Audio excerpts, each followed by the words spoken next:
Hi friends, ఇప్పుడు మనం తెలంగాణ స్టైల్లో కిచిడి ఎలా చేసుకోవాలో చూద్దాం. ఫస్ట్ ఒక ప్యాన్లో షాజీరా, ఇలాచి, లవంగ, చెక్క, జాపత్రి, మరాఠీ మొగ్గ,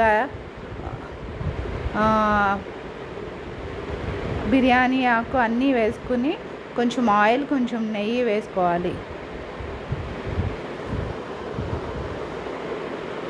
నెక్స్ట్ ఉల్లిపాయలు, పచ్చిమిర్చి, 2 టొమాటోస్ కట్ చేసుకుని ఉంచుకోవాలి.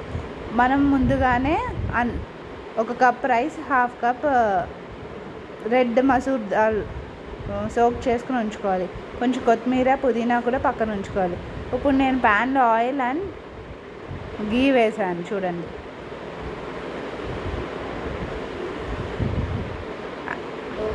అవి బాగా వేగిన తర్వాత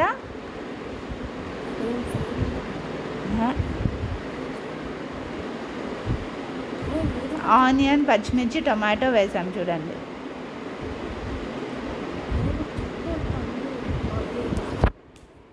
ఇప్పుడు అవి తొందరగా మగ్గడానికి మనం కొంచెం సాల్ట్ అండ్ పసుపు వేస్తాం. అవి బాగా మగ్గించాలి. టొమాటో చాలా మెత్తగా అవ్వాలి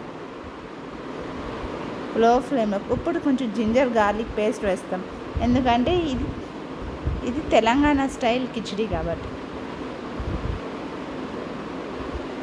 ఇప్పుడు కొత్తిమీర, పుదీనా మనం కట్ చేసుకొని పెట్టుకున్నాం, బాగా వాష్ చేసుకొని అది కూడా ఇప్పుడు వేసేస్తాం. ఆ ఫ్లేవర్స్ అన్నీ దిగిన తర్వాత మనం సోక్ చేసుకున్న రైస్ అండ్ మసూర్ దాల్ వేసి కొంచెం ఈ ఆయిల్లో ఫ్రై చేస్తాం. అదిగో చూడండి ఎలా వేస్తున్నాను. ఇప్పుడు కొంచెం ఫ్రై చేయండి వీటిని. అన్నీ లో ఫ్లేమ్లో చేసుకోవాలి.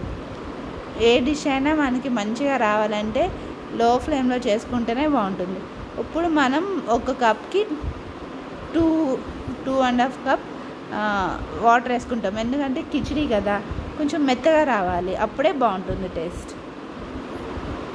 ఇప్పుడు హై పెట్టాం మనం ఫ్లేమ్, ఎందుకంటే వాటర్ తొందరగా మరగాలి కాబట్టి. ఇప్పుడు మనం సాల్ట్ చూసుకొని సరిపోకపోతే ఆ రైస్కి ఎంత సరిపడా సాల్ట్ కావాలో అంత వేసుకోవాలి. ఇప్పుడు కుక్కర్ మూత పెట్టేసుకొని 3 to 5 విజిల్స్ వచ్చే వరకు పెట్టుకోవాలి మీడియం. ఇప్పుడు వేడి వేడి కిచిడి తెలంగాణ స్టైల్